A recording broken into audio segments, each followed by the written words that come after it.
Hi everyone, welcome to episode 3. Again today I will be cooking something from a Taste of ZOE cookbook, and today I'm going to be making the basil and pork stir fry.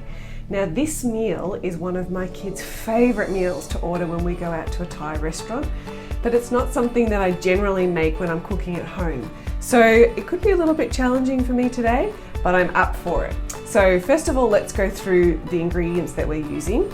I'm using minced pork today. I have some basil. You can use either holy basil or sweet basil. I have some coconut sugar, some oil, garlic, onion. I have some chilies and some beans, and then my sauces. Again, I'm using gluten-free today, but you can use regular, it's fine. I have oyster sauce, fish sauce, and some soy sauce. All right, join with me, let's get started.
Okay, it's all cooked and it's ready to eat.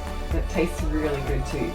So in Thailand, how we serve it is we put the meat to the side here, and that way we have room to put an egg on top. I'm going to put my egg on top of the rice, and I'm going to just put some cucumbers to the side here, like that, and it's all done. What I love about Thai culture is often the first thing that people say when they see you in the morning is, have you eaten or not? And it just reflects just the way that people care and just the community that comes around eating food. So this month, as we highlight food in Australia, please use the opportunity to talk about child trafficking, to raise awareness, and also just to cook some of the things from our Taste of ZOE cookbook.